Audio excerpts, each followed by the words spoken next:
Now, as you know, my single is dropping. What's happening? My single is called My Single is Dropping, and it's dropping. The Sock Jig Sneaker Podcast will not be embracing fake debate.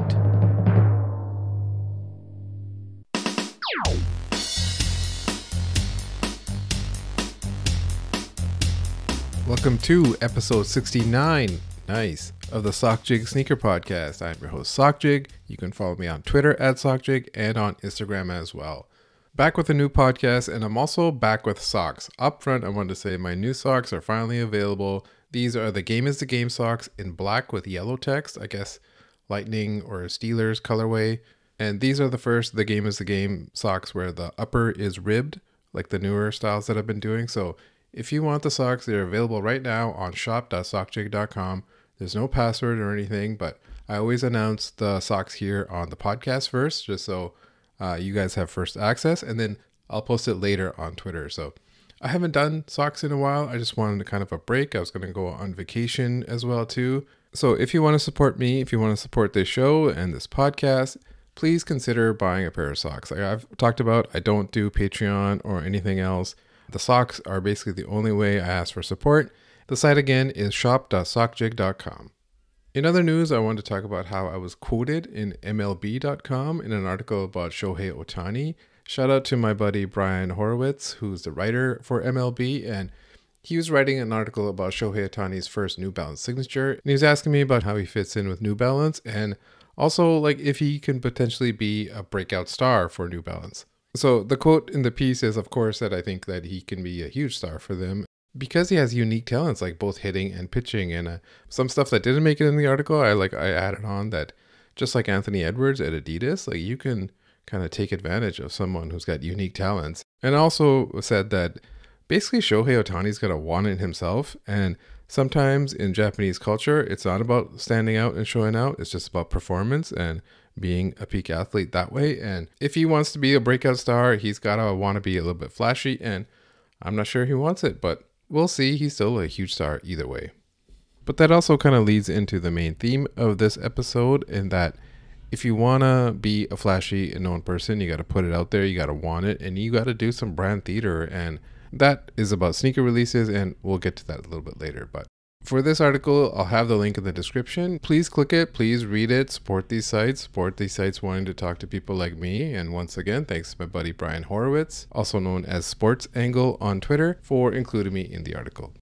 In other promotional news, I wanted to promote this raffle simulator I created called the Sockalizer Raffle Simulator. And it's basically an EQL simulator. I wanted to see how their algorithm actually improves your odds. And so I took the algorithm they describe on their site, and I basically just wrote it in JavaScript. And everything you have to simulate like how many stock there is, how many entries are per raffle. And for the default settings, I put 10,000 entries and 100 stock. And then even that 100 stock, I did it as a bell curve along the sizes. So more in size 9.5, 10, and fewer in size 7 and 13. And so if you pick the more popular size of size 10, and there's like 15 or 20 of those in stock, and you enter the raffle, you will see that it really does take a while to win one of these raffles. I can get my score up to like 40, 50. So check it out, play around with it. I really did find that your odds really are less than 2%, just like how I was thinking about in the last episode. And the equalizer score just gives you more random numbers that it generates. And so your odds go from, might go from 0.8 to 1.6. I'm not a statistician. I didn't do hundreds of these entries and charted it all out. But if you are, feel free to do it. I was just basically taking a good faith effort approach to it, a punk rock approach to this. I wanted to see what it was like because, I can do this. I can code a site. And so as I talked previously as well too, this is for the love of the game. Other developers are making money doing sneaker bots, botting restaurant reservations, and then I'm spending a weekend coding an algorithm in JavaScript just so I can confirm that your raffle odds are less than 2%. So if I'm calling for other creators to create things for the love of the game, I got to do it too. I got to walk it like I talk it. And so for the main topic, it really did start as me just kind of recapping recent releases, the Action Bronson release, the Nina Chanel one, the JBalvin one, and others, and what happened and what went wrong. And I was kind of going blow by blow. And then a kind of pattern emerged. I'm like, why were these releases the way they were? And so I was kind of halfway done, and then I just scrapped it all and shifted gears. And instead, I wanted to talk about why was the release the way it was? What did each collaborator intend? What were they trying to get out of it? What were their motives and what were their values? And so I went down that path, and then I came up with this huge outline, and I realized that outline is way too big. It's going to take me too long to do it. And so I broke it up into 3 parts. And so this is part 1, how to release a collab sneaker. So if you're a collaborator and you're lucky enough to get a collab sneaker, like, what are you exactly trying to get out of it? What are your goals? And those goals depend on your values. What do you care about? And so when it comes to coming up with a release strategy, you got to have a release strategy that supports all those goals and your values and what you're trying to get out of it. If it's not obvious, this of course is intended from a collaborator point of view and not from a sneakerhead's point of view or sneaker brand's perspective, but it's important as a sneakerhead, I think, to understand why these collaborators do what they do. Why did they choose a raffle? Why did they go with EQL? Why did they do VIP customer access? Why do they make you buy merch sometimes? So as you'll see, selling the limited sneaker, the limited collab sneaker almost becomes secondary to these other goals and values. So as I said, this took me a while to put together, and I was struggling a bit with the format, as I said. And I was also only working on it for like 20-30 minutes at a time in the time that I could get. And then doing that kind of gave it this uneven flow. So I went back and redid a bunch of stuff. Basically, I took way too long on it. So I want to talk about other topics I had in mind that I haven't talked about in the last couple of months as well too. So that's the first half of this episode. And then the second half is the topic about how to release a collab sneaker. So in the first half, my note is that, some of the items are probably old news by now and dated, but I thought some of the points that I brought up are still worth bringing up, and so I left it in. So that's the episode format. And first up is on feet, pickups, and skips and misses. On feet lately, I've been wearing some recent pickups. I picked up the Fragment Cole Haan loafer, and I've been wearing that for a couple of summer events that I had to go to, and it's a comfortable sneaker. It's Cole Haan. I guess it's not a sneaker, it's a loafer, just too used to saying sneaker. Perfect for, the summer casual events where you don't want to wear a sneaker. I also been wearing the Double Taps Hoka sneaker. I think it's like an Anacapa or something. It's a Gore-Tex sneaker. It's actually really comfortable, and I bought it more for the rainy fall Pacific Northwest days. And so it's good for that. But in the sun, a Gore-Tex sneaker gets kind of hot on feet. So I kind of put it away after a few wears. Other pickups, I have an updated pickup segment on this podcast for the last few months. So this is from 2 episodes ago. I picked up the Anta Kyrie Playoff 1s that Anta released. And, I signed up for access. I wanted to see how they were in hand. They look pretty nice in the photos, and I got them in hand, and they're nice, but I realized I don't really need them. So I'm not going to exactly ball in them, but I guess I could wear them as a gym shoe. But at $120, it was easy to just kind of, hey, let me check those out. At $160, $180, I probably wouldn't have done it. So Kyrie and Anthony Edwards have got it nailed down in terms of the price at being $120. I picked up the CPFM Fuchsia. That was the only one I got a raffle win on. I already had a white pair with red piping around it, and I used to have a black pair as well too. I gave those away to a friend. And, I'm not really a fan of the B-Boy fat laces that they got on these. That's more of an Adidas thing, I think. But the fuchsia color really pops, and it looks nice. And I don't have any crazy fits to wear with these. I'll probably just wear all black with them. I also got the Futura Dunk SB from Premier. Shout out Premier. I hadn't won a raffle from them in a long time. So it was nice to get that email. And in hand, it kind of met the expectations that I had. That, it looks nice. The teal and the print and stuff really pops. Those are really nice. The sole is really nice and icy. And the part that I wasn't a huge fan of is the canvas material. And in hand, it's the same kind of thing where it might like crease bad or just get dirty really easily. I don't know. I haven't tried these on yet. I don't know if they fit in that new kind of weird way that recent SB releases have been either. So I guess I'll find out later. Some Travis releases. I picked up the Canary, the T-Rex, Jumpman Jack, whatever that, the recent name change they had, the Mocha, and the University Red. So shout out to Travis Scott and or Team Travis, huge fans of the podcast. And I'm always kind of hesitant to flex this kind of stuff. And my first thought was to just keep it quiet and not even talk about it. But I'm also not one to deceive my audience either. So I posted the University Red on Instagram and Twitter and didn't really get any hate about it. So thank you to people who didn't say anything or didn't try to bully me. I kind of want my takes to stand on their own and not be colored by Access. But at the same time, I don't want to shut off Access either, because Access is nice. It's nice to be able to get sneakers. And I said this once before, and I'll say it again here. I'm not really getting Access because I'm a popular influencer or anything like that. I'm not a popular influencer. There's definitely way more people that have more reach and access than me. And the people who are going to get that kind of stuff are the ones that are out there, show their face a lot and that kind of stuff. And whereas I'm just more in the back making my comments from the peanut gallery.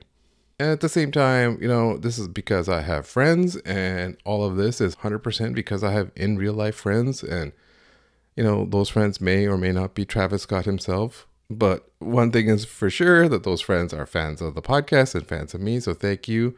And, you know, that University Red Jumpman Jack, I haven't really seen that one be flexed by influencer types. So that one seemed like it was a true FNF release, other than the release they had at the Travis Scott World event thing in Texas, or to goat buyers. And I'll talk about that. And so that's what I said. I don't want my takes and thoughts and stuff to be colored by that. So I am going to talk about these recent Travis Scott releases. Also for pickups, I got the Action Bronson New Balance Scorpius 1906R. That one I got because of the email I got. And so I will talk about that one and the whole Action Bronson releases stuff later as well too. Finally, I picked up the Kith Asics Gel Piano 12.1 on the early access because I have Vitality access. And those are actually in Canada a little bit easier to get than they are in the US, because Kith Toronto is new. So maybe there's not enough customers who have Vitality access. And I'm one of the ones who lives on the border. So I've always been using the US site for the last 10 years. So that's why I've had Vitality access. So it was easy enough to get for me. And, you know, as the store has been around for longer, I'm sure more and more people will get that level and it'll become harder. But I like that one. I got the cream one and not the Nyx colored one. And I think it looks fire and one of the better sneakers of the year. So I can't wait to see it in hand. For skips, really, this is just a segment where I get to talk about a bunch of shoes that I wasn't going to buy. And really just an excuse to talk about various releases. The Air Max 180 Ultramarine, that one I bought not the last time they came out, but the time before that, so probably like 10 years ago. And it's the type of shoe where the suede gets really dirty easily, so I just remember just tossing them after not that many wears. And that time I got them on sale, so this is always a shoe that would always go on sale, but this time I guess they made it limited for that reason. I also skipped on the Jordan 17 Lightning. I appreciate these and the re-release having a briefcase and all that kind of stuff. Even if the OG Low didn't have one, they haven't re-released 17 with a briefcase in a long time. So it was good to give the people what they want. I talked about it before, but Jordan brand does give fan service that gives people what they want. Maybe not in huge numbers like this one. And I wasn't exactly into numbered Jordans back in 2003. I probably skipped out after 13. And you know, is that scandalous to say? Has there been this expectation that everyone has to have a shared history? Y'all had to be on Nike Talk. Y'all had to have bought the 17 lows in 2003 when you're 6 years old. You know, I wasn't 6 years old, but I kind of wrote off most of the Jordans. And I'm fine with my decision. None of those I have ever desired to wear ever since then either. And that's really why I didn't try for these. So these were for the OGs who never gave up on the numbered pairs like I did. And, you know, I hope they all got a pair. Also skipping out all these Yeezy restocks. You know, it seems like they had a shit ton of Yeezys in the warehouse. And I don't know if that was just the CEO not knowing how much they had or them producing ones recently afterwards. But whenever Kanye stopped working directly with Adidas but hadn't like formally split with them, it seems like Adidas just decided, F it. We're just going to do whatever we want. We're going to make our own colorways. We're going to do all the models that were in progress. We're going to release them and not like hold them back and reiterate on them. We're going to make orange and blue pairs, and then we're going to restock whatever the hell we want because the end of the line is clear. And Kanye can be fine with it because he's still getting 15% royalties. So as long as he's cashing the checks, we'll be fine because the gravy train is about to end. That is my theory on what Adidas thought and why we have so many of these pairs in warehouses waiting to restock now.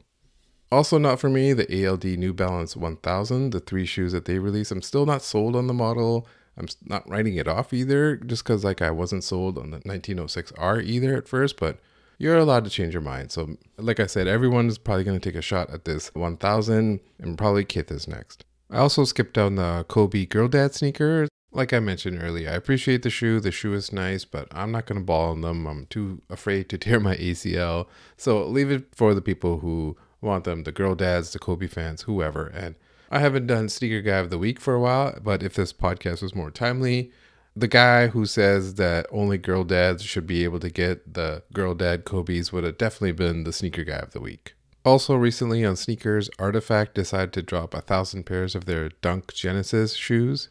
You know, I probably said the meanest thing I've ever said about a shoe, that it looks like a kid designed it, and I stand by that. But, you know, people, the NFT people were upset about this because they were told that this was the only way to get it. You had to pre-order it, you had to have the NFT, and they've kind of walked back a lot of that. But now it's like you didn't need any of that stuff, or you just need to try it on sneakers. And 1,000 pairs is 1,000 pairs. It's hard to hit anything on sneakers when tens of thousands of people are entering it. But why they did this is the word discoverability. This is a tech word that they use in product design, where you want people to know about your feature, and they're only going to use it if they know about it. And so a lot of other people might not know of it, but your hardcores know about it. So in this case, they want more people to discover Artifact, to discover this NFT stuff, and they already know, the hardcores know about it. And like I said in the last episode, sneaker companies and sneaker brands and retailers, they know they could treat people like shit. And you can treat NFT people like shit and they will just take it. That's for sure. They get rugged and they're fine with it. So no different here on the brand side. For Artifact, for Nike, they were just like, we need more people to be aware of these releases and get into this world. And this is how we'll get them. Other skips, the New Balance Stone Island 574 shoe, I skipped out on those. I'm not a huge fan of the 574. And I'm honestly not a fan of Stone Island partnering with New Balance on a 574. 574 has always been like a budget shoe in my opinion. And so a brand like Stone Island collabing with a budget shoe doesn't make a lot of sense to me. I just think it should be on the prestige models, the 992s, the 991 V2, V1, whatever they called it. That one was awesome. All these other 574 stuff that they've done, junk in my opinion. But hey, I'm not wearing it, so if you like it, go ahead. And speaking of junk, Acronym has partnered with Mischief. Hey guys, the wacky wizards at Mischief are at it again. What a group of miscreants getting into some shenanigans once more. And this time it's like they've dragged Acronym down with them. And maybe Acronym had already fallen down to that level. I joked about this on Twitter, that how far Acronym has fallen. And I get it. Acronym has always had a sense of humor, and Mischief has a sense of humor, so I guess it works on that level.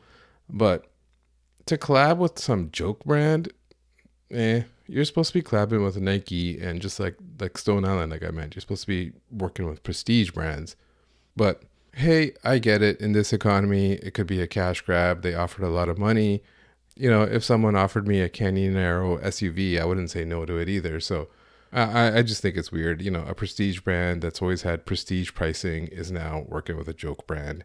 And Acronym has made it so that their items couldn't go on sale, but even that has been relaxed lately because they've been sitting, and retailers have been marking them down as well too, even if Acronym didn't want them to be discounted. You know, the market is rough. Get your money while you can, but ooh-wee, look at what money make a bitch do. I should probably edit that part. He's not a bitch. He seems like a fine guy. I'm just quoting Young Nudie. I also skipped out on the Huff Air Max 1s. You know, it's great for Huff to have these shoes, to have a collab come back. You know, obviously it's a big deal, and I'm not trying to discount that. Rest in peace, Keith Huffnagel as well too, of course. I'm just in the opinion that they shouldn't retro collab shoes. To me, the collab shoes just mark a moment in time, and I think it should just be left that way. I'm totally fine with them bringing them back and putting a twist on them, 2.0, reverse, all that kind of stuff is totally fine. That stuff at least makes some sort of sense. Or if there's another good reason to bring them back, then sure, like the Atmos Air Max 1 Vote Back campaign that came out, the elephant print one, that's a good reason. I didn't really see any compelling reason to bring these Huff back, but a good example of this is when Clot brought back the Air Max 1 with the clear toe, and in huge numbers too, and that shoe is available on GOAT for like $57. So they brought it back, they got the numbers wrong, that shoe means nothing, and now the shoe from years ago means nothing. So they kind of just muddied both of them. That's why I'm like, just leave it in the past, just leave it as a grail in the past. And I get it. Not everyone's going to agree with me. I posted this on Twitter and some people didn't agree with me because the collectors who missed it the first time or got crumbling pairs, I get it. Those people want it. And Nike is in the market to service old collectors, bring in new fans, all that kind of stuff. I'm also not going to convince the crowd that's always like, all shoes should be available all the time, whenever I want them. They should be sitting on the shelf. That crowd can never have their mind changed. That's just how they are. Their mind is set. I know there's more retros of collabs coming, like possibly Stash Air Max 95. I hope it's just not a remake of the last one. Let that one be a crumbling grail, in my opinion. Tell some new stories. Make a 2.0 twist on it. Whatever you got to do. For misses, I missed out on the Military Blue 4, if you can believe that. I missed out when they did the early drops, early access. I even missed on Sneakers app when I entered for size 12. And then I just gave up on the shoe. And then only after that did it start restock. And then I was like, you know what? I don't want it. It's fine. I also missed out on the linen Air Force One that came back. And that's all right. I really did have the 2016 pair. And I guess I'm not really trying to double up on sneakers these days. But that is one I was okay with trying to double up on. And those are the sneakers I wore when I went to the Kiss Toronto grand opening, and I was kind of expecting other people to wear it, but really no one else had it. So I guess that 2016 one really was rare. And even that was just one I bought on GOAT for like $290 or $270 or something like that. It's something cheap and way before it skyrocketed. Also, unlike the Huff one, this wasn't really a collab, so I'm fine with it re-releasing. But you know, since I had the previous pair, it would have been pretty good if they didn't re-release too. I'm definitely a previous sneaker guy of the week when old guy who has a sneaker doesn't want it to retro so other people get it. But I think it's perfectly fine for Nike to re-release stuff like this where it's not a collab, it's just something that they made and was popular. Some random thoughts in brief before I get to the main topic. I wanted to talk about the Jason Tatum Don't Stop Disbelieving campaign, the Jordan brand ad that they debuted after Jason Tatum and the Boston Celtics won the NBA championship. And the ad was like a direct shot at Adidas basketball and Anthony Edwards himself. In it, it's like he's dressed as like a cat burglar and he's up on the roof and he's covering up an orange billboard, and orange is the color that they've used in the Anthony Edwards videos. So he covers that up and he unveils a slogan that says, "Don't stop disbelieving." I can't even say it without laughing. What kind of slogan is that? It barely makes any sense. When's the last time you heard anyone say the word disbelieving? You hear disbelief, sure, I'm in disbelief. I've heard that said multiple times. Disbelievers? Not really. Disbelieving? Never. I've never heard that term being used. There's a Simpsons episode where Bart wants a knife and he's reading a book called The 10 Do's and 500 Don'ts of Knife Safety, and the character in it is Donnie Don't, and it says, "Don't do what Donnie Don't does." Basically, I thought the whole campaign was a big miss and a total airball from Jordan Brand, from Nike, from Whedon Kennedy, who's making these ads. Because when the market leader, by like this huge margin, acknowledges second place, all it's doing is bringing second place up to its level. So you're essentially helping them out. You're saying these guys are on par with us, that we have to acknowledge them. That's why most times the big market leader doesn't say shit about everyone behind, all the challenger brands behind them. So when you go out and make it a key point of your celebration moment, it's basically just acknowledging that they're at your level and not really saying anything about yourself. And that's the main other thing, is it really shows that they had literally nothing to say about Jason Tatum because the guy's got no aura. They have no sense for who he is. He has no sense for who he is. Is there anything special about him? I don't know. Whedon Kennedy, the ad agency, couldn't make up anything special about him. Basically, they could have made a whole campaign about his kid. That's the only thing I thought. But instead, they made this campaign that's got nothing special, no aura. So in a certain way, I guess it was a perfect ad for him. This happened a while back, but I wanted to talk about Skepta tweeting about his Puma shoe and his releases with Nike. One of his tweets said, and I'm going to paraphrase his tweets, he basically said, "My shoes are selling out again. I'm getting a much better deal now from royalties, from the shoes that I've sold." And his follow-up tweet said, "I made some bangers at the last place and they still treated me like an influencer because I haven't been to school for a shoe design. But the game is the game. I could never complain." And I had some fun about these tweets. He was so upset about treated like an influencer, like, blech, influencer, derogatory. It's the dregs of the dregs. It's like an Italian grandma. You had to spit afterwards. Influencer. Puh. And honestly, this is just Nike being Nike. It's like I said last time, Skepta didn't make that shoe. Nike made that shoe. We allowed you to put your name on it. That's how Nike thinks, and that's how they treat people, and that's how they do it on the business side, I guess, as well too, with royalties. Nike doesn't pay royalties, and that's exactly why Kanye left Nike in the first place. So him getting royalties from Puma, that's actually pretty good. Like, let's do a mini math. Let's say he's getting 2% royalties, and say stock of this recent shoe was $10,000, just to make it easy. So if the retail was $200 for that shoe, that's $2 million. And so 2% of $2 million is $40,000. That's not bad. That's pretty good. You're getting your regular deal that you have, and then you're getting $40,000 on top of that.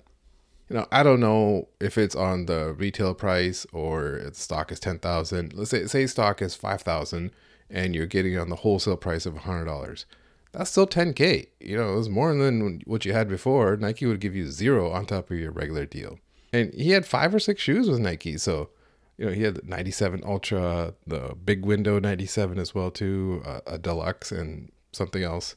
So if he had, say, 5 shoes and he was getting 40K per shoe, that's 200K extra he's getting. Obviously, I'm not getting the math exactly right, but I'm just saying it's better than $0. But Nike can do this because Nike can Nike. Nike's the big dog. You take the deal because we're the big dog. That's what they say. And I'm just going to keep saying big dog because it's way easier to say that than the top performer in a category of footwear.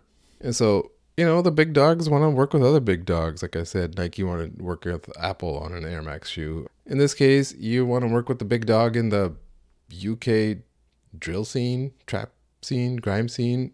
One of those got to be right. Is it grime? I'm going to say grime. I assume they always talk about, British crime, and Bill Hicks used to do a bit about British crime. Oh no, some hooligans have knocked over a dustbin in Shaftesbury. That's what I assume these grime songs are about, but I don't know. I don't listen.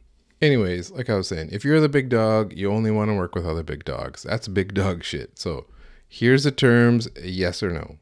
And then Nike gets whatever they wanted from it. They are seen as working with other big dogs. They want some energy, capital N, capital RG from the UK drill trap grime scene. Whatever it was. They've checked off the UK drill trap grime box from their spreadsheet. You got a checkbox checker. That's what these guys are. So, hey, when you worked with Nike, either you're a collaborator or you're a checkbox in an Excel spreadsheet. And so Nike doesn't have Skepta anymore, but hey, they got Central CE with a tracksuit and a shoe coming out soon as well too. He's the next big thing in the UK drill grime trap scene. Checkbox checked. The other very brief thing I wanted to talk about was the Drake and Kendrick Lamar beef and how there were some rumors that Nike and other, record company execs maybe asked Kendrick to stop the beef, that this is affecting business. Because Kendrick is signed to Nike as well too. I'm not sure what the latest on that is, but Drake obviously is with Knockdown. But having Nike step into a rap beef is just hilarious to think about. Like, who was sitting there listening to this, parsing out the lyrics on genius.com of this rap beef and saying, oh shit, this is going to affect business. What are we going to do? Who at Nike would make that call? Who was going to pick up the phone to Kendrick Lamar and say, hey, Kendrick, step off? Is John Donahue going to call Kendrick Lamar? I need you to step off, buddy. You're really hurting sales of our Nocta Zoom Citizen junk shoe. Be a pal. Come on. Let's wrap this all up. For corporate interest sakes, come on. I really don't think any of that actually happens, but just the thought of it is hilarious. The other thing I wanted to talk about briefly, I think I tweeted about this too, but I just wanted to go a little bit extra, was Kanye was in the Travis Jumpman Jack T-Rex video campaign wearing the university red. And, there were some rumors that he could sign with Nike again. And let's just think about this logically. Say it's true, Nike wants to sign Kanye again. You sign him to a contract, you give him a ton of money, maybe even royalties again, everything, because you want to bring back the Yeezy 1, the Yeezy 2, whatever. Would you be confident in the signing that yes, this is going to be great, it's going to work out well for us, we're going to make a ton of money, it's not going to be egg on our face, it's going to be amazing? Like, are you sure about that? That's what's going to happen of this. That everyone is going to be great. They're going to make a ton of money. And Kanye is going to fulfill that contract because he's changed now. He's a different person because he gave you $20 socks. He's amazing now. You know, it just doesn't make any sense. Who's going to approve of this signing? John Donahue, the CEO? He's the one who's got the ultimate decision on if this is go or no go. Phil Knight? These people, they're going to want to be like, yes, Kanye has changed. We're going to sign him. I joked that if Nike did sign him, it'd be the first contract to explicitly state that you can't praise Hitler in it. And all this talk, these rumors, they gained some traction. This one didn't gain a ton of traction, but this is just what happens when you have fans that are devoted to you and root for you. You know, no question. Over even the people who don't like Kanye now still kind of root for him to turn it around and be the old Kanye. That's said all the time, and even a song that he wrote. So the thinking is that you're just one step away. Your one hit album is just around the corner, and the next big sneaker deal is just around the corner. So I don't think any of that is coming. I don't think a hit album is coming. I don't think a big Nike sneaker deal is coming, but I also can't like rule it out because anything can happen in this world. It seems like the only thing he really has in his corner are his fans and their hope. And, you know, his wife's titties spilling all over the place. He's got that in his corner too. Also in old news, Kool settled with Nike for $1 million for making all those knockoffs. And he did post an update that he is still selling some of them. And it said something like, as per the agreement, that these will be on sale and discontinued after November. So whatever that confidential agreement was, I guess a part of it was that he could sell off whatever he had already made in the warehouse. And, you know, this is a long way from those initial threatening lawsuits where they were just like, we want everything. We want everything destroyed. We want the warehouse. We want the stationery. We want the garbage cans, garbage bags. We want everything you do, and we're going to just torch it all. Now they're like, yeah, you're fine. Just sell whatever you got. It's good. They don't want anything torched. So always keep that in mind next time there's a Nike lawsuit and they're threatening a bunch of shit. They never follow through with that kind of stuff. Really, Kool got off easy here. I'm sure he must have made more than $1 million selling these knockoffs. And he'd still be in the green. Say he made $5 million selling all these knockoffs, and now you got to pay $1 million. You did all right. Or say I'm way off course, and he only made like $1.2 million, and now he's got to pay $1 million. You're still up. Profit is profit. I don't know what he made. You know, I guess I'm pocket watching here. I don't know. You know, he also has to pay his lawyers and stuff. All I'm saying is Nike let him off easy, and he's doing all right. You know, he's got his detractors, but he also has his fans. So you can say whatever you want about him, and he has that ability to piss people off, but he has the same ability to get people on his side and support. His tactics and stuff, you know, might be disagreeable with a lot of people bringing out like race politics or whatever, but even I'm not trying to get into the race politics here either. I'm just saying he has that ability. He has that charisma to get people to hand him money, and that is a talent. And even if it's moral, immoral, borderline criminal with this case, or infringing, I guess not criminal, whatever it is, he has that ability. And just like the Kanye thing, if you got fans in your corner, they're going to support you. And so he's doing these ASICS knockoffs now. Those fans are going to need some ASIC knockoffs, and he's going to be there to fulfill that need. As an intro to the main topic, I wanted to talk about the Fat Joe's Up New York City Jordan 17 Low Lightning drop that happened a few weeks ago now. And if you remembered, a few shops had an exclusive early release for it. Union was another one, and there was a bunch other.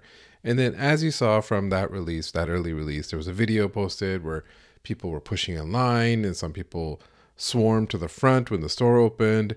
And, you know, my first joke about it was that sneakers are back. And at the time, it wasn't widely known that these 17s were limited, especially like the 2 weeks or so before they actually dropped. You know, stores only got like a size run or two. There wasn't even a sneakers drop. That, you know, that means it was a limited item. But at the time, it wasn't exactly well known. And all we had was this footage of all these resellers swarming. And a lot of the comments were like, can you believe that people want the 17 this bad? Or let's just get it later when it bricks. Like, what are you guys doing? But you have to just like look at what's being presented to you, what New York City is telling you. You did not even need to know that the item was limited. The New York City resellers on the street pushing and shoving, they were telling you that. You know, they were telling you, one, New York is New York. And two, even if you think it's a brick that people don't want it, New York City wants it. That means it's coveted. That means it will probably resell. That means that people want it. And of course, it's easy to look back on it now and look at the resale price because the resale price tells you that people want it. But back then, that's all you need to see. But that's kind of a tangent here. You know, this is New York City and the lineup code is the lineup code. You gotta know the code. And whatever people reply on Twitter or say on a podcast doesn't really matter. So I'm not even gonna try. So that's up for New York City to figure out. And that's kind of what Fat Joe was saying in this Instagram clip where he was talking about, like, you know, what am I supposed to do? Give some to the soft guys in the back? And that was a hilarious clip. And, you know, when I saw the clip, I was like, is he driving? It was like a 6-minute version of the clip that I saw. And he's like waving his hand at the camera. And it looks like he's driving. And there's even some guy sitting in the back seat. And, you know, sidebar, my pet peeve is if I'm driving in the car and someone else is on the phone, I can't stand that. You can't do anything. I can't listen to music. I can't talk to anybody else. I'm just like paralyzed by driving. So no one's allowed to talk on the phone or go on Instagram Live when I'm driving. But in this case, I guess Fat Joe was driving, so he was in control. But enough sidebars. Fat Joe knew that he didn't have many pairs. And, you know, you might think that the whole point of this thing was to sell shoes. To quote George Costanza, seemingly to the untrained eye, it was to sell shoes. Only sort of, though. I say that because the shoes are going to sell out either way. He could have backdoored them all, made more money, and I'm sure that happens sometimes, but I think even like a Nike Jordan rep was there on site. So you're not going to do that when, you know, someone in a suit is going to be there.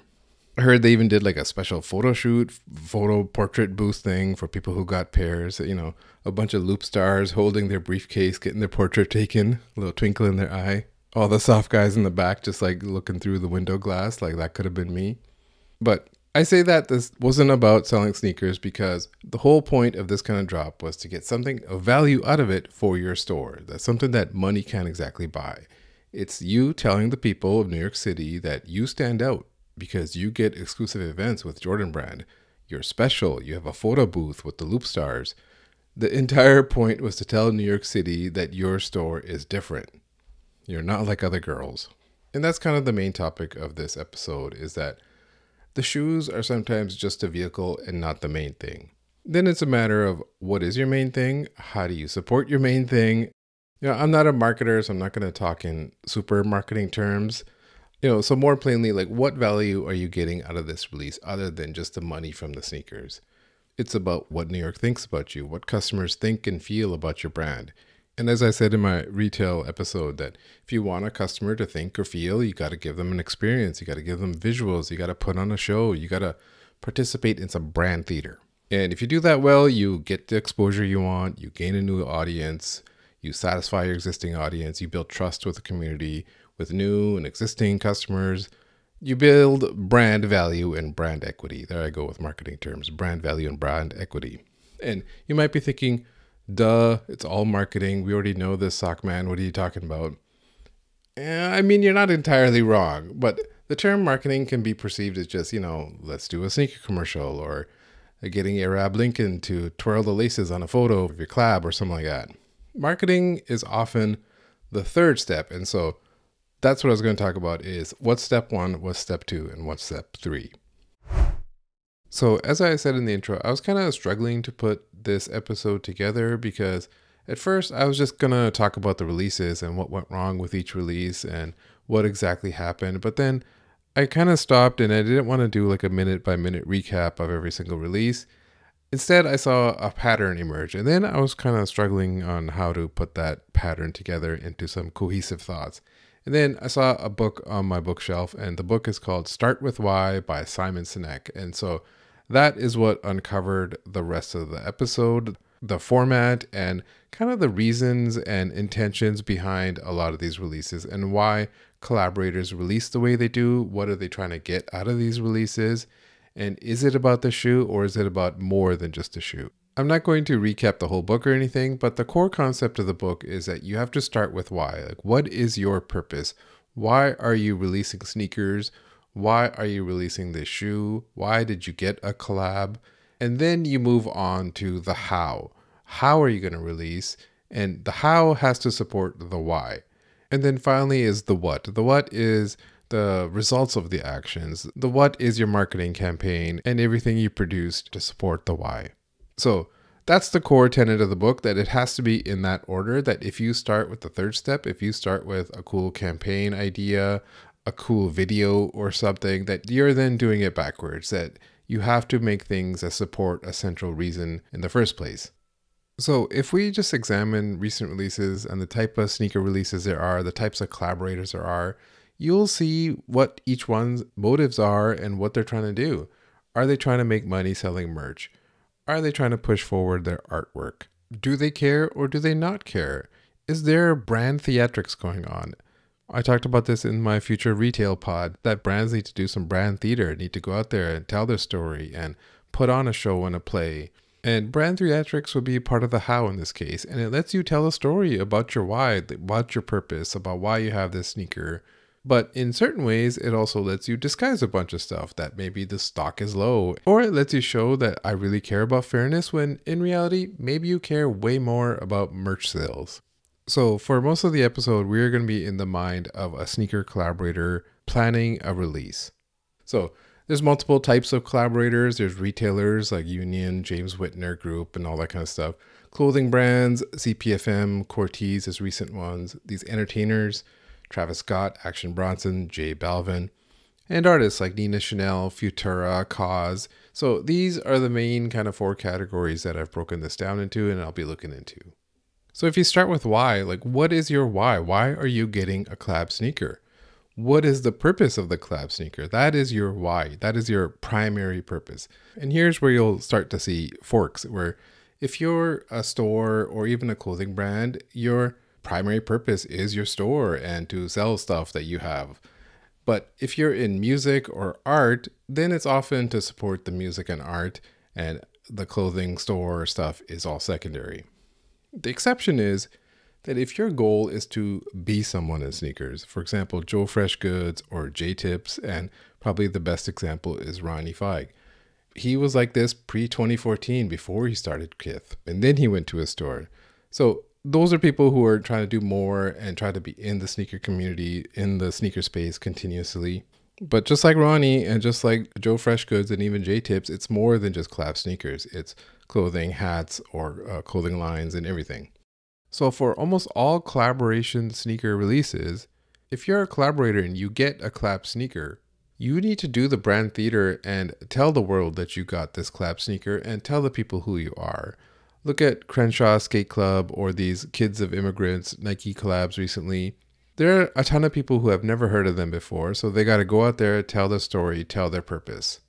And that becomes the main point of the release, even the main point of the collab sneaker, is to drive interest to that brand and make people care. So that's going to be the main thing they're going to care about. And you notice that the sneakers are secondary to this. For the collaborator, the point is not that we are now shoe salesmen and we got to sell these shoes. Yes, if stock is high and interest is low, then that does become very important. But if you do it right and stock is low and they're assured to sell out, then you already know they're going to sell out. And then the main point is doing the brand theater. And that becomes the main thing you care about. So once you have your why, your purpose of why you're lucky enough to get a collab sneaker, then what are your values? What do you care about? And this can be done as an exercise in both in the ideals way and reality way. Ideally, I care about fairness. I care about good experience. I care about good customer service. I care about my fans. I care about my customers. In reality, I also care about making money. I also care about selling out the sneakers. I care about my employees. And then you take all those values and then you order them. Which one's at the top of the list and which one's at the bottom of the list, because there is a natural order to these things. For a sneaker release, it's do I care about making money on this drop or losing my shirt on this drop? And then relative to that, where does fairness to the consumer go? Is it above that? I care more about fairness and I don't mind losing money.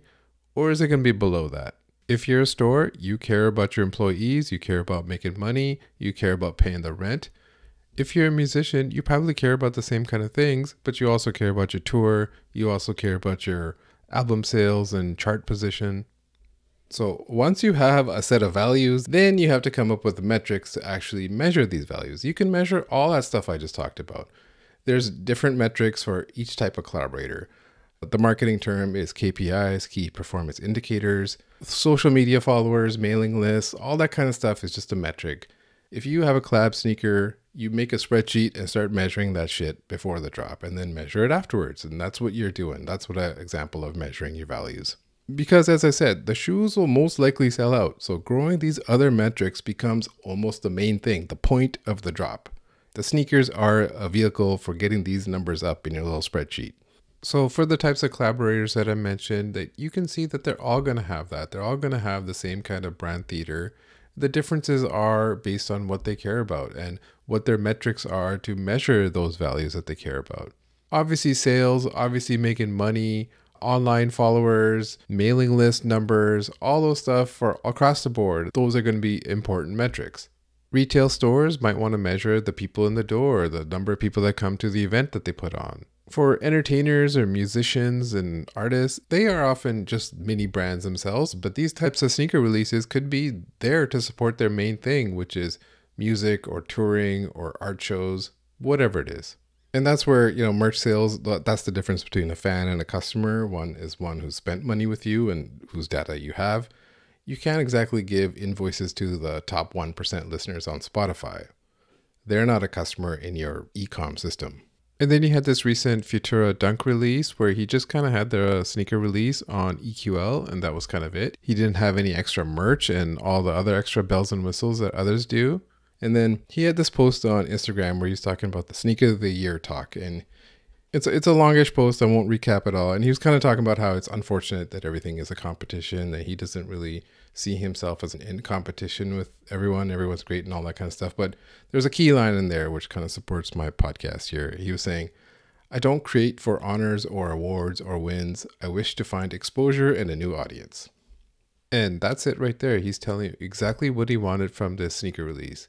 It wasn't about selling the shoes. It was about exposure and a new audience for his artwork. That is what he valued. That was his purpose.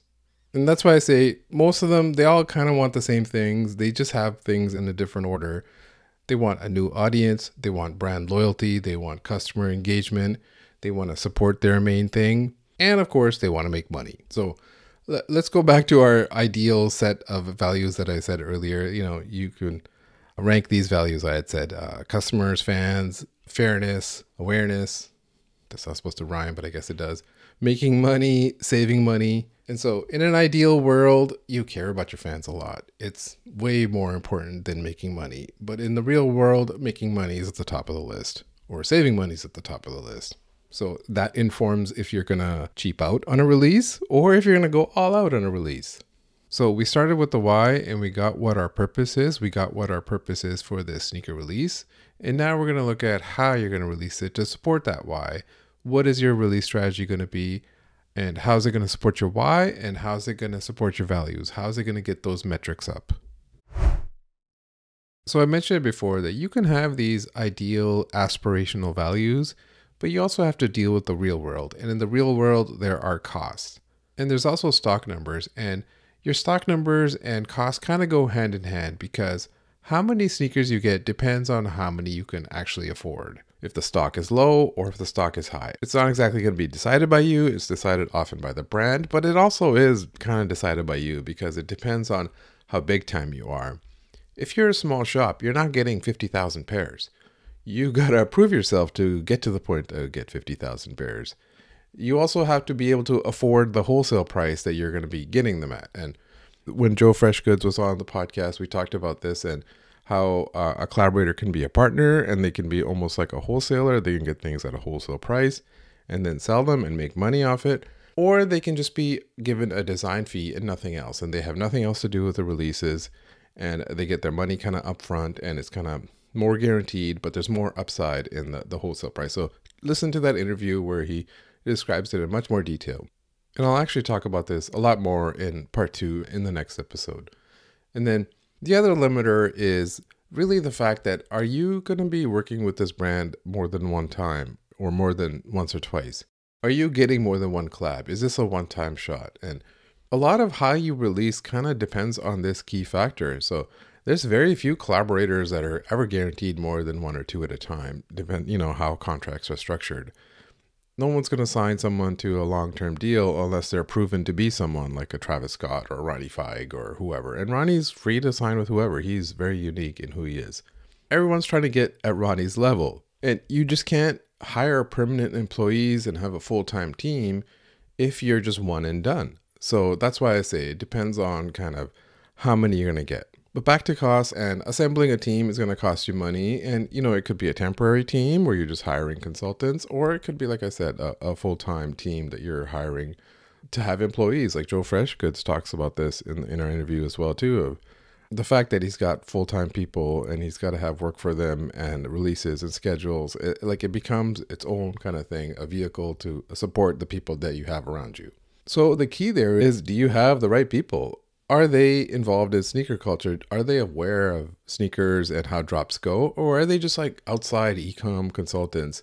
Selling vases to soccer moms on Instagram is not the same as selling sneakers to sneakerheads. So they got to be aware of the issues, the common issues that can happen with how sneakerheads think and are and react, and bots and raffle bots and all that kind of stuff. But also on the tech side, what you need to stop that. Do you need Shopify? Do you need Cloudflare? Do you need EQL? So all that depends on how many reps you've had as a team, as a unit. If the team doesn't have that many, most likely something will fuck up. So as I said, your advisors are going to be either Shopify themselves if you pay for Shopify Plus, or some consultants. And even Shopify Plus, like if they come to you and you're paying the $2,000 a month for it, they're not going to tell you what to do. They're going to say, what do you have in mind? What do you care about? How do you want this to go?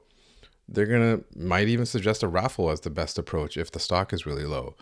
If stock is high and you want to do first come, first serve, or loyalty access, or you want to sell them merch, they're going to give you those options. They're not going to mandate anything to you. They're going to say, hey, we have this feature. We can filter out your best customers, and then we can make it so that they're the only ones who can check out. And that's why I say that it's a misconception that Shopify can force these retailers or merchants to do anything that they want. They can't do anything. The collaborators call the shots completely. And I saw this in the replies when I posted about the Action Bronson release and said, it seemed like there was a timing mistake. And so the replies was like, Shopify should make them do it this way. And really, you can't make them do anything is what I'm saying. A rapper is not going to give his Instagram credentials to Shopify to just do it all for me. So they are merely advisors. They are merely consigliere. They are there to help and assist, and that's about it. If you're too small time to have that, you're going to have consultants. And I'm going to plug my friend Corey, whatever. His company is called Whatever Industries, and this is what he does. He's an e-commerce expert, and he's had the reps, and he's going to actually be on part 3 of this episode to talk about releases and how he approaches things. So depending on your values or your stock and costs, your options are a raffle. That's where you value fairness. Your stock is low. Or you just don't want to deal with Google Forms and all that kind of stuff. You can hire EQL, for example, for this. The other option is you want to reward loyalty. You want to reward your fans, your customers. Your values are you care about the fans. Or it might be you also want them to buy merch from you. You might want to combine the two like JBalvin did and Action Bronson did. Maybe it's because they also have a big bill to pay. That's why they bundle these kind of things. And we'll get to that probably in part 2 as well too. Your other option, of course, is first come, first serve. This is often when the stock is high. And if you care, you buy bot protection and you buy the whole Shopify Deluxe domain change thing.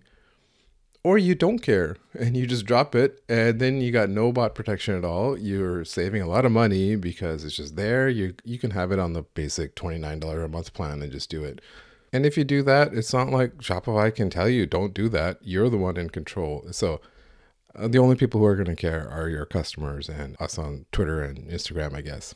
And so, yeah, I'm not going to talk about this. I wanted to talk about the raffle and the reward loyalty stuff. So first up, we're going to talk about EQL.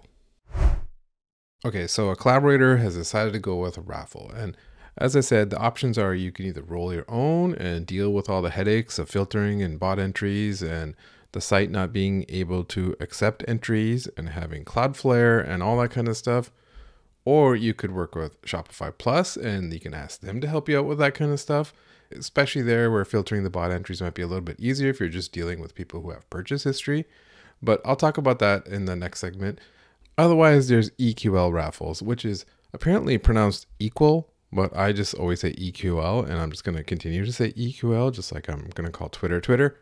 So EQL has gained a lot of traction with both retailers, collaborators, and customers in these last couple of years. They've made a name for themselves. You know, if you're a collaborator and you want to use them, they take care of the messy work for you, the forms, the botted entries, the address jigs. They run fair. That's their slogan. They have this equalizer algorithm, which supposedly improves your score and gives you a better chance if you lose. And that's what my raffle simulator, Sockalizer raffle simulator, was trying to simulate. And you can check that out at sockjig.com/Sockalizer. And it basically shows that the higher your score is, the more number of random numbers that you get. And then the lower the number, the higher chance you have at getting the sneaker. That's the short version of what their equalizer algorithm does. Another pro is that it supports the collaborators that are not big enough yet to warrant bot protection and all that kind of stuff. So someone like Futura can run it on EQL and he can just pay the fee, and it's probably going to be cheaper than paying for Shopify Plus. And that's because he's not going to have a regular store. He's not going to have to pay the monthly fee on that. J-Tips is another person, and supposedly he's going to go the EQL route, and that makes a lot of sense for him as well too. So those are the pros, and if that fits what you need, it makes a lot of sense, and it seems like they provide a good service. The cons, of course, is that they take a cut, and can you afford for them to take a cut? Because you got to still pay Shopify their cut, and now these guys want to cut, you know, and this is like a retailer fee that they also charge per transaction. That's on top of the fee that they get from the customers that win the raffles. So for merchants, it's either a percentage cut of like, 2.9% or something, or it's a monthly fee. I honestly can't remember, but it's something not zero. It is a cut. So if you're a retailer, maybe, you don't want to do that. You want to keep it as tight as possible. The other thing is, if you go with EQL, a merchant can't really go the reward past history route because EQL doesn't have that information. They only have the information that a merchant gives them, and a merchant is not going to just hand over all their sales history to EQL. That'll probably be against privacy policy, and especially in places like the EU, where that kind of stuff is much more strict. The information that EQL really has is the number of people that have entered on their own site for your raffle. So that leads to another potential problem, that if 10,000 people enter for your raffle, and the opt-in for your mailing list is always unchecked by default, and so if you only have stock of 100, then is that store getting access to only the people that won that raffle, only the people that opted in, and you're missing out on all the 10,000 people that didn't opt in? I don't know if EQL just hands that information over to the merchants either way, but what I mean is that there's like a funnel gap, that if you did it on your own site, you can force people that mailing list is a requirement. It is not unchecked by default. And now you got 10,000 emails versus only getting 100 or 1,000. So a potential funnel gap problem there. For some merchants, it might not mean anything, but for some, it's like, why am I missing out here? And so a con is that if you go with EQL, they are potentially taking a marketing opportunity away from you as the merchant, as the brand, as the collaborator, because they have to add their branding on top of things. It's powered by EQL. And so if a customer wins, does that customer think Futura got me this shoe, or do they think EQL got me this shoe? You can check EQL's Twitter right now and see the retweets that they did from the raffle, and it'll all be a whole bunch of thanks EQL. And someone like Futura, he probably doesn't give a shit. He's already told you what he cares about. He really just cared about exposure and a new audience, which he explicitly said. So to him, his goals were achieved. So that's why I said it depends on the type of collaborator you are, and it depends on your values and what you're looking for. But a different collaborator might want all the credit for raffle winners winning and celebrating. I did this, not an algorithm. I was the one who selected you to win, to purchase this product that I made. I know in the marketing world, there's a concept of wanting to celebrate wins, that when something good happens, you want the customer to feel good about it. And that's what builds customer loyalty and brand engagement. And if you want to celebrate wins, you might not want to share that with a third party. After all, it's a Jordan and Nina Chanel collab. It's not a Jordan and Nina Chanel and EQL collab. Also kind of related to this is Jean-Michel Lemieux, also known as JM Wind, friend of the show. He was previously a guest on here. he is apparently working with EQL in some sort of capacity. And when he was the CTO of Shopify and in charge of all the anti-bot protection stuff, he was doing this back and forth with bot developers on Twitter. And that's where sneakerheads might know him from those exchanges where he was flexing when he won a battle, or in the replies saying, something messed up, we'll get him next time. He was actively doing that for Shopify at the time, and basically doing the same kind of thing for EQL now, kind of singing their praises in the replies, and even promising to improve the algorithm, or promising to improve chances, or even offering free sneakers again. And that's all great. I'm not trying to criticize him for being a nice man, or being in the replies and answering questions. All I'm saying is that how are merchants looking at this? Are they looking at this saying, awesome, thank you for helping us out on this raffle? Or are they saying, this guy's stealing the shine from us? He's taking a marketing opportunity away from us. And arguably, were merchants doing the same thing when JM Wind was doing that for Shopify? I don't know.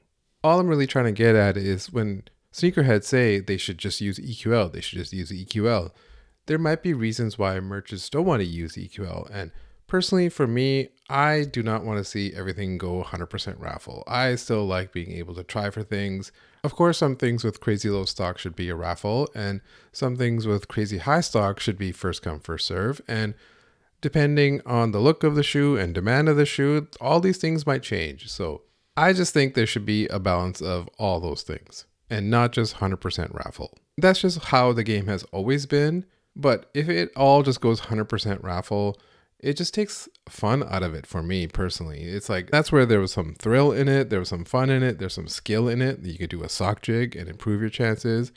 With a raffle, as you saw on my raffle simulator, your chances are less than 2%, less than 1% sometimes. And like I said earlier, you can't argue with the people who are like, everything should be available all the time. Bread ones should be on the shelf all the time. I should be able to enter any raffle I want and have no stress. I can't handle any releases. I just want things easy for me. That's how those people are always going to think, and I can't change their mind on it. I just think that there should be a balance. It should not just be, I put my hands up and pray for a less than 1% chance. Anyways, let's get back into the merchant, and I want to talk about rewarding loyalty and purchase history as well too. So this is basically a built-in feature to Shopify called customer segments, where you can define that these are my VIP customers. And before that, you probably went through some filters and reports and selected them. But once you define them in that segment, you can make and design an experience so only those people can check out. And you can also mix in a raffle if you want. And that's how you get that report of the customers that you want to narrow down.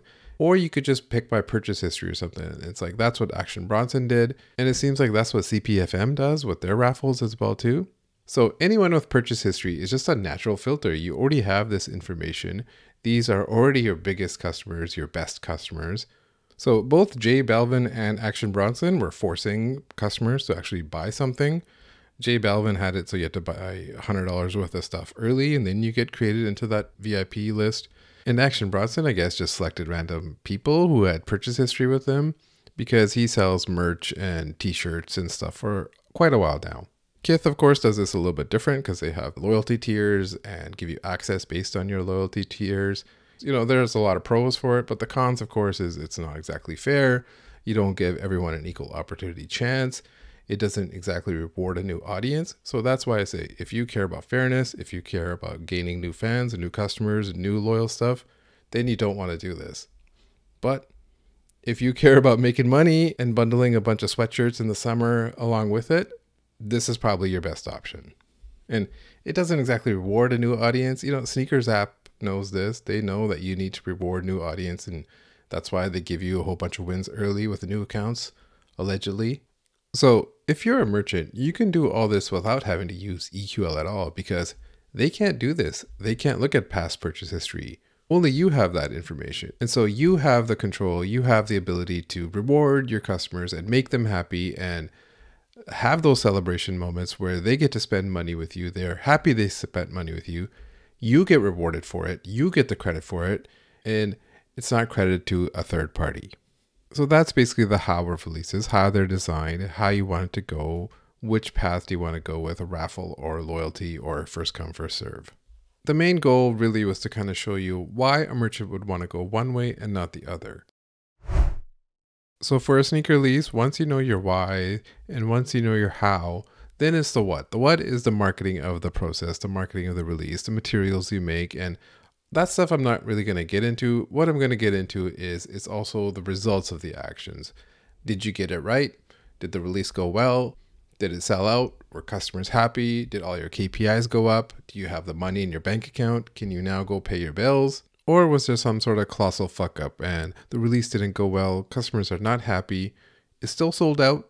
Your KPIs all still went up. The money still went to your bank account, but you fucked up.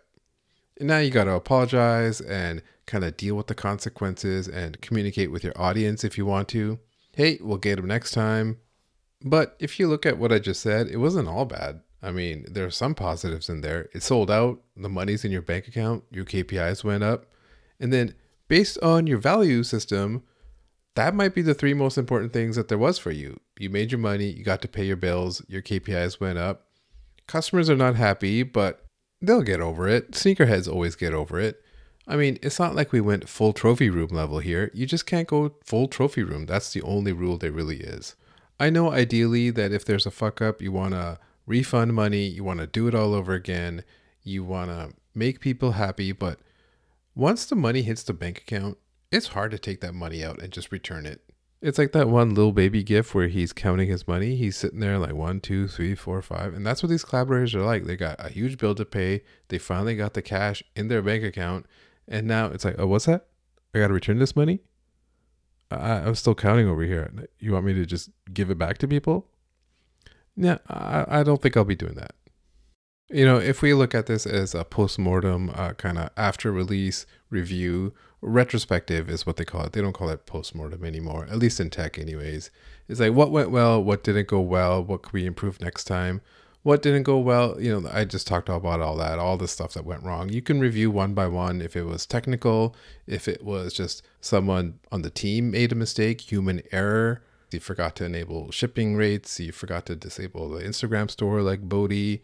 You posted on social media the password too early like Action Bronson. And like I said, to do it all over again, it's going to cost you money. You got to coordinate with all these people again to schedule a new time.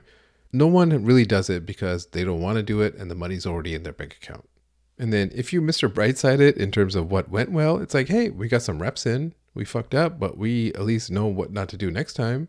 You know, Nina Chanel used some shitty raffle system. Now we got to use a different raffle system. Maybe we got to go look at EQL now.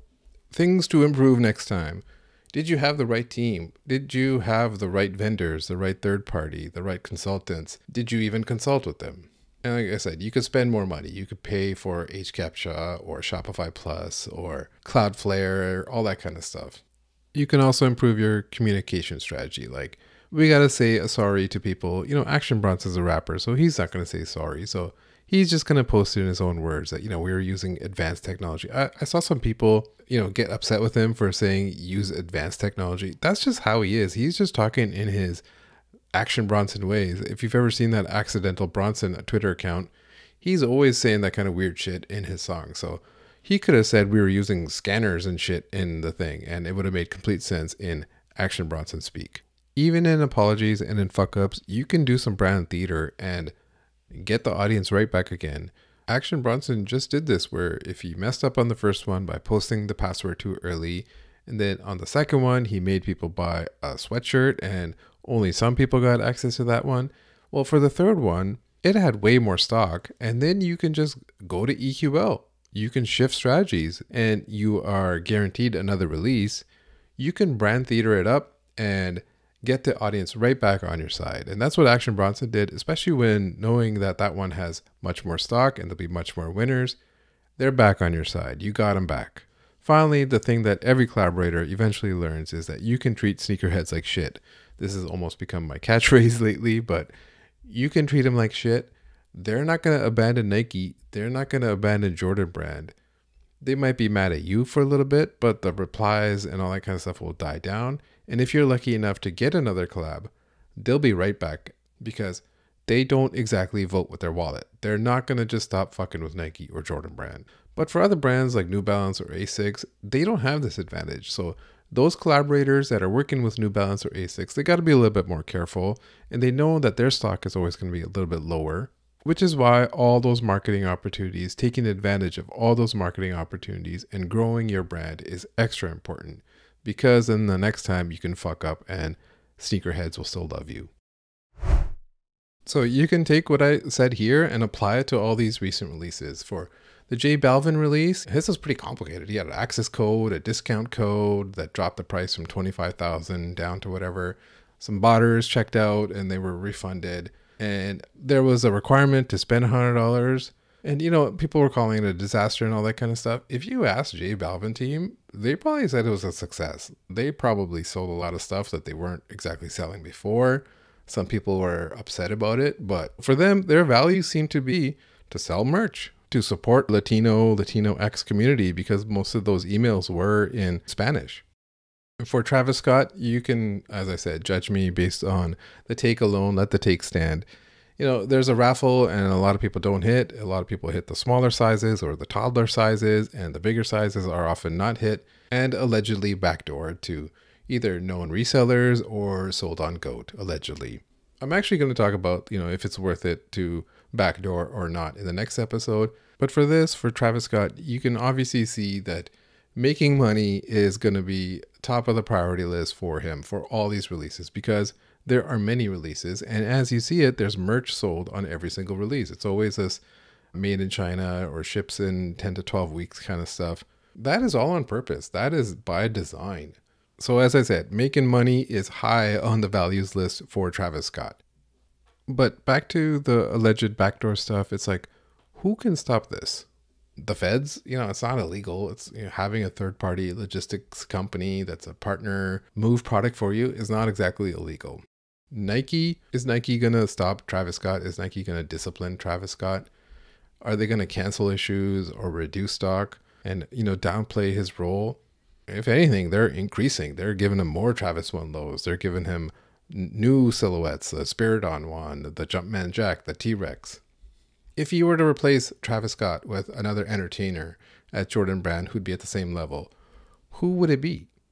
Kanye West? And we already talked about why that's not going to happen. So it really is on Nike to change this kind of stuff. And it's like, what did they do about Trophy Room? What did they do about James Whitner? What are they going to do about Travis Scott? The answer seems to be nothing. They're not going to do anything about it. And so ultimately, it really is on you. And I'm not trying to be cynical here, but I'm just saying what I talked about voting with your wallet. But essentially, that's the only power you have, that if you do not want to support this, you got to vote with your wallet and not buy. For the Action Bronson release, I sent a tweet about this, and I said that, you know, you could tell that Action Bronson was actually trying for a release, that he was trying for a fair drop, that he had the bot protection ready, he had a secret domain all set up. The only thing that went wrong was Action Bronson posted the password on his IG stories 15 minutes before the drop. And I know people think that people guessed the password. That's not true. They probably loaded the password right then, and he was supposed to put it on his IG stories 15 minutes later, but he did it 15 minutes early. And it was all set up to be this first come first serve drop, and the site was loaded with an H CAPTCHA and a question like ride a low rider into the sunset or something like that. And he had all the right pieces, and he just needed the flow and timing. Just like in rap, you need the flow and timing, and he was off there. And to go by what I said in this episode, it's like merchants take the lead. It's Action Bronson's team who runs the show. They're the ones who schedule the bot protection and all that kind of stuff. Action Bronson is the one who posts on his IG how he wants to release the password or just turn off the password. If he fucks up, it's on him. It's not on anyone else. But you could tell, as I said, that it was just a mistake, that there wasn't any exactly malice in it. He wasn't playing in your face like Trophy Room was. And then for the second release that he did, the Friends and Family one, where the stock was apparently really low and you had to buy a sweatshirt with it, if you asked him, that release probably went fine. It's like, that's exactly how it was supposed to go. It was supposed to be whitelisted to only my best customers, and it was supposed to take a day to sell out. He's probably like, I got a ton of sneakers to pay for wholesale price, and I got to make some money off it. Those sweatshirt sales are going to help a lot. And then the third release I already talked about, that he redeemed himself. He went to EQL, the stock numbers were way higher, the fans were back on his side. Mission accomplished. There was also the Nina Chanel drop on her site. She had a merch drop earlier in the morning and a raffle later. And that merch drop seemed like it went well for her. It looked like the stock flew and it was done early so that it wouldn't interfere with the raffle later. So the raffle had this clear runway for takeoff, and instead it crash landed before it even took off. And as you probably know, it was a raffle where it was impossible to enter and you had to basically spam the button. And I debugged it as a dev, and they were using some service called Klaviyo. I've never heard of it, but it's apparently big in e-commerce integration. They even have like a page on their site called how to run a contest or giveaway using subscribe pages. So that's what they were doing, and people were getting this rate limit error, which they basically means that Klaviyo couldn't handle the traffic, or Nina's team only paid for a basic package that has low limits and not something that has like a deluxe package with high limits. But the first mistake there was Klaviyo couldn't handle that load, because sneaker interest is different than having an interest for your mailing list, or, you know, having a drop for vases, like I said. And she blamed it on a malicious attack, but really that was just either 10,000 people trying to enter and just reload on the site like everyone is doing, or it literally was raffle bots. And they weren't exactly filtering bots versus real people. So they were everyone was treated the same. The metaphor I used on Twitter was, imagine 1,000 people trying to go through a door at the same time. Some are going to get through, but it's going to take a while. And telling the difference between real people and bots is something that Cloudflare does. If you heard me say Cloudflare a bunch of times, that's what I meant by that. So they extended the raffle, they selected winners, and then the second mistake, of course, was giving people invoices that were sold out. And so that's obviously a real kick in the pants. You win and you can't check out. So something was wrong on the back end there in terms of the number of stock that they selected. They selected more winners than stock available. Stock was going down. Then they were canceling, that stock was going back up. That's obviously a human error on their part, and that's where one of the things where just having reps will improve this kind of stuff. But overall for her, it was, you know, a fuck up on many levels, but the shoes sold out, the merch sold out, she got people signed up for a mailing list, she got awareness for her art, she did a decent job at communication. You know, she might have blamed bad actors and stuff, but she really was on Instagram and in the replies, replying to people. Could have just went code silent like Jown does and say nothing. She did say, hey, it didn't go perfectly, and then apologized and said that, you know, there's still the sneakers drop, there's still retailer drops, but she doesn't get a cut from those drops. Those are all going to Nike and those stores. She only gets a cut from her own drop. So despite everything that went wrong, for her, it was a big success. And so she even said, God willing, if I get another one, we'll get it right. So it's not exactly guaranteed for her that she's going to get another one. Finally, I'll talk about Huff, where they changed the domain and they had the site that looked like the old Nike Talk site. And that was a release that went well. And it's probably because the demand was lower for that shoe, at least for the green one. People probably wanted the pink one a lot more because that was Huff and Japan exclusive only. And that one flew. And that was the one where they brand theatered it up. They made this Nike Talk looking site. They got the old heads that want this shoe exactly where they wanted them to feel, to exactly back to like 2004. So to wrap this all up, for collaborators that have their own drop, it's about gaining something of value more than just the sales from the sneakers, because as I've been saying, most likely those sneakers are going to sell out anyways. So what else can you get out of it? How else do you drive interest to your brand? How else do you get noticed and people to care about you? That's why you got to brand theater it up and realize that this opportunity is unique, that getting a collab sneaker or exclusive drop is very rare, especially for Nike or Jordan. So when they come around, when these opportunities come around, you have to take advantage. And to do that, like I said, you have to start with your why. Why am I doing this? Then go with your how, and then see what the results are. So all these releases, they're not all that bad. You can get it right if you got the reps, you got the right team, you got the cadence and the flow, you got the right product, you have the interest in the product doesn't look like shit. And even if you fuck up, the money's probably still going to hit your bank account anyways. And this is just part 1 of the How to Release a Sneaker series. The part 2, we'll be looking at an example case where we'll pretend we're a collaborator, where we're getting a collab sneaker with Nike or Jordan or whoever, and we'll look at everything that you have to do to release a sneaker, both in-store and online. And we'll look at things at a detailed level, like getting things at a wholesale price versus a design fee. What are my costs going to be? How do I keep those costs low? Should I backdoor? Is it worth it to backdoor? Do I get a team to ship this stuff myself, or do I use a third-party logistics company? So it'll be a full-on example case of that. So that's what I meant where I got a little bit too ambitious with this. And so I had to break it up. That's part 2. Part 3 will be, I'll be talking with my friend Corey Whatever of Whatever Industries, who is a consultant with brands and has done sneaker releases for them and has the reps, and we can kind of go over the things that I talk about in these episodes and what I got right and what I got wrong. So that sets up the next 2 episodes of this series. And the other thing I want to set up right now is that you should go fuck yourself.